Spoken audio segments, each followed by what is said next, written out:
नमस्कार किसान भाइयों, खेती बाड़ी पर आपका स्वागत है। आज एक ऐसे चीज के ऊपर बात करेंगे जिसे सुनते ही हर एक किसान भाई का मन खुश हो जाता है। जी हाँ, पशुओं के दूध बढ़ाने के ऊपर। अब आप सोचेंगे पशुओं के दूध बढ़ाने का भला कोई जादू है क्या? दरअसल जादू नहीं बल्कि सही विज्ञान और तरीका है। और आज उन्हीं तरीकों में से एक के ऊपर बात करेंगे। अब कई किसान भाई अपने पशुओं को दलिया खिलाते हैं, लेकिन दलिया खिलाने का फायदा तभी होता है जब दलिया सही तरीके से बनाया और खिलाया गया हो। सही तरीके से बनाया गया दलिया सिर्फ आपके पशुओं के दूध ही नहीं बढ़ाता, बल्कि पशुओं को स्वस्थ, तंदुरुस्त और रोग प्रतिरोधक बनाकर रखता है। साथ ही साथ अगर पशु को दलिया गलत तरीके से बनाकर खिला दिया गया है तो पशु में अफारे की समस्या भी देखने को मिलती है। तो आज इसी के ऊपर बात करेंगे कि दलिया बनाने की साइंटिफिक विधि क्या होनी चाहिए, साथ ही साथ इसमें और अलग से कौन कौन सामग्री का इस्तेमाल करें ताकि पशुओं का दूध उत्पादन बढ़े, और इसको पशुओं को कैसे खिलाना चाहिए ताकि किसी भी तरह की समस्या ना हो। तो देखिए, जब भी पशुओं को दलिया खिलाने की बात आती है तो अलग अलग लोग अलग अलग प्रकार की विधियों का इस्तेमाल करते हैं, अलग अलग प्रकार की सामग्री का इस्तेमाल करते हैं। लेकिन जो सबसे सही तरीका है उसके लिए आपको 70-30 का नियम याद रखना पड़ेगा। अब 70-30 का नियम क्या है भाई?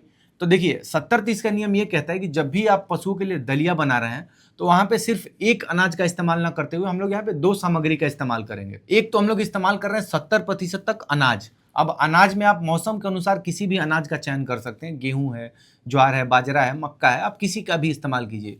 और दूसरी तरफ हम लोग इस्तेमाल करें इसमें 30% किसी भी तरह के दाल का। आप उड़द का दाल ले लीजिए, मसूर का दाल ले लीजिए। और दाल जो आपको लेना है ये हमेशा छिलके वाली दाल लेना है। अगर या फिर आप इसमें दाल का इस्तेमाल नहीं कर रहे हैं तो हम लोग 30% भाग हम लोग इस्तेमाल कर रहे हैं जो दाल का जो छिलका होता है उसका। कोशिश कीजिए कि अगर आप दाल का इस्तेमाल कर पा रहे हैं तो 30% दाल का इस्तेमाल कीजिए, वरना अगर आप दाल का इस्तेमाल नहीं करना चाहते हैं तो वहां पे आप छिलके का इस्तेमाल करेंगे। 70% भाग अनाज से और 30% भाग दाल से। अब इसको लेकर आपको क्या करना है कि आप इसको दरदरा मोटा पिसवा कर रखिए। ध्यान रखिए कि इसको जितना मोटा आप पिसवा के रखेंगे उतना ही अच्छा होगा। अब बात आती है जब इसको पकाने की, तो पकाने के लिए भी हम लोग 70-30 का नियम का इस्तेमाल करेंगे। अब पकाने के लिए 70-30 का नियम क्या कहता है? तो देखिए, जब भी हम लोग इसको पकाते हैं तो इसको हम लोग 70% तक ही पकाते हैं। 30% भाग इसको हम लोग अधकच्चा रखेंगे, यानी कि थोड़ा कच्चा ही रहेगा। बहुत सारे लोग यहाँ पे गलती करते हैं कि जब भी पशु को दलिया खिलाने की बात आती है तो वहाँ पे इसको पूरी तरह से पका देते हैं, पूरी तरह से अनाज को घोल देते हैं, उसमें बर्तन में उसको पकाया जाता है, उसके तलहटी में सटने न लगे, तो उतना इसको नहीं पकाना होता है। जब भी हम लोग पशु को अनाज देते हैं ना, तो देखिए पशु का पेट जो है ये अलग तरीके से काम करता है। अगर हम लोग उसको पूरी तरह पका कर देंगे तो क्या होगा कि जब भी पशु के पेट में जब वो अनाज जाता है तो जल्दी से स्टार्च रिलीज करने लगता है, कार्बोहाइड्रेट वहाँ पे जल्दी डाइजेस्ट होता है। तो इस चीज़ को हमको रोकना है, इसी से अफारे की समस्या होती है।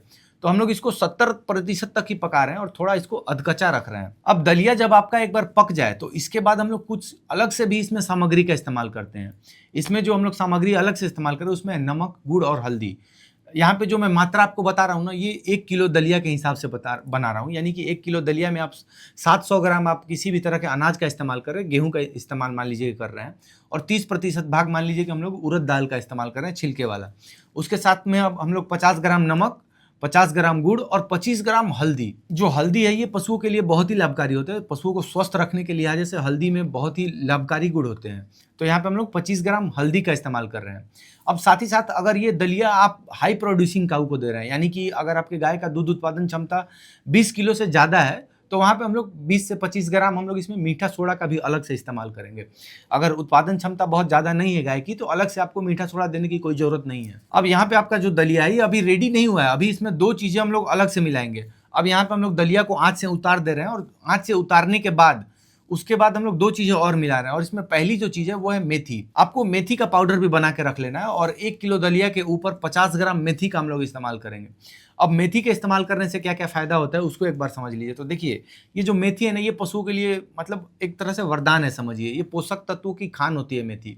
जब मेथी में आप देखेंगे तो मिनरल्स, अलग अलग प्रकार के जो मिनरल्स हैं वो प्रचुर मात्रा में मौजूद होते हैं। कैल्शियम, आयरन, फॉस्फोरस, मैग्नीशियम, तो ये सारी चीज़ें मेथी में मौजूद होती हैं। मेथी का जो पशुओं पे असर होता है, ये पशु हार्मोन बैलेंसिंग पशुओं में देखने को अच्छा मिलता है मेथी के कारण। पशु का जो अलग अलग प्रकार का जो हार्मोन रिलीज होता है हीट में आने के लिए या फिर दूध उत्पादन के लिए, जो ऑक्सीटोसिन का इस्तेमाल होता है, तो इसमें जो मेथी का जो असर है वो काफी अच्छा देखने को मिला है। साथ ही साथ जो पशु का पाचन तंत्र है उसको दुरुस्त रखता है। तो यहाँ पे हम लोग मेथी का इस्तेमाल कर रहे हैं। 50 ग्राम हम लोग इसमें अपने दलिया में मेथी का इस्तेमाल कर रहे हैं, पिसा हुआ। और जो दूसरी सामग्री है इसमें हम लोग इस्तेमाल कर रहे हैं दूसरी सामग्री के तौर पे मोरिंगा लीफ का।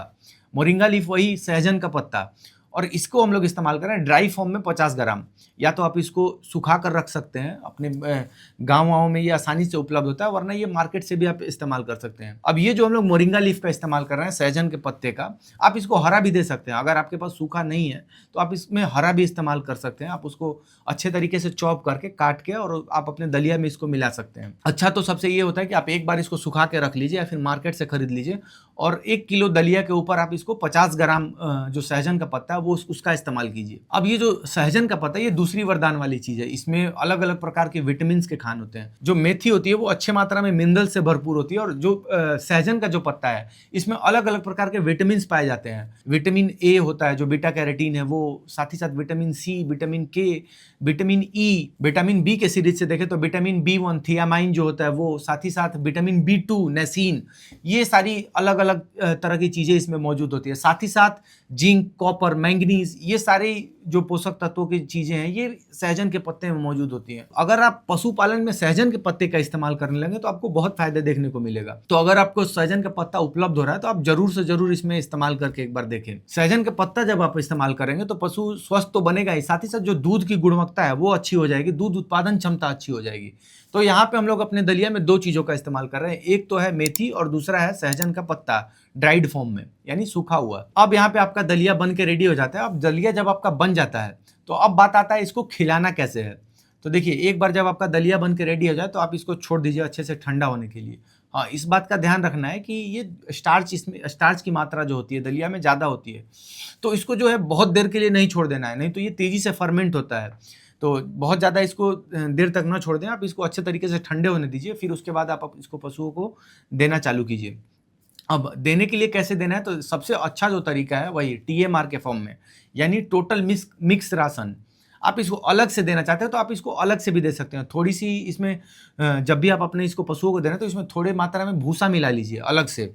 आप इसको थोड़े मात्रा में भूसा के साथ सान दीजिए और सान के आप अपने पशुओं को दे सकते हैं। या फिर जो भी आप अपने पशुओं को भूसा दे रहे हैं आप उसमें इसको अलग से मिला सकते हैं और मिला के अपने पशुओं को दे सकते हैं। ये अच्छा है कि कई लोग इसको अलग से दे देते हैं, अलग से दलिया खाने को देते हैं, तो उससे बेहतर है कि आप इसमें थोड़ी मात्रा में भूसा मिला दीजिए, ताकि इससे क्या होता है ना कि दलिया का और डाइजेशन बेहतर हो जाता है। तो आप थोड़ी मात्रा में इसमें भूसा के साथ अगर आप अपने पशुओं को देंगे तो अच्छा रिजल्ट देखने को मिलेगा। तो जब आप इस तरह से बनाए गए दलिया का इस्तेमाल अपने पशुओं में करेंगे तो पशु का दूध भी बढ़ेगा, पशु आपका जो कम बीमार पड़ेगा, साथ ही साथ जो दूध की क्वालिटी है वो भी बेहतर होगी, पशु का इम्यूनिटी बढ़ेगा। तो कोशिश कीजिए कि जब भी आप दलिया बनाए तो इन सारी चीजों को सामग्री का इस्तेमाल करें।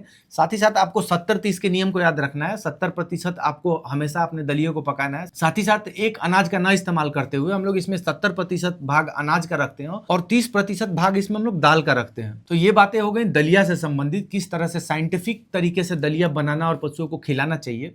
इसी तरह से आप सीखते रहिए, लगातार सीखते रहिए। रोज कुछ ना कुछ नया शोध होते रहता है, देश विदेश में अलग अलग चीजें खोजी जाती हैं।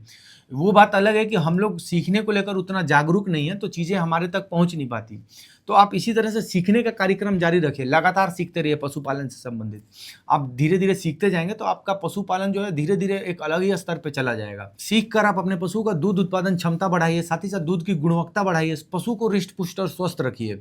इसी तरह से मैं आप तक जानकारी पहुंचाते रहूंगा। मैं मिलता हूं पुनः आपसे अगले वीडियो में। इस वीडियो को देखने के लिए बहुत बहुत धन्यवाद दोस्तों।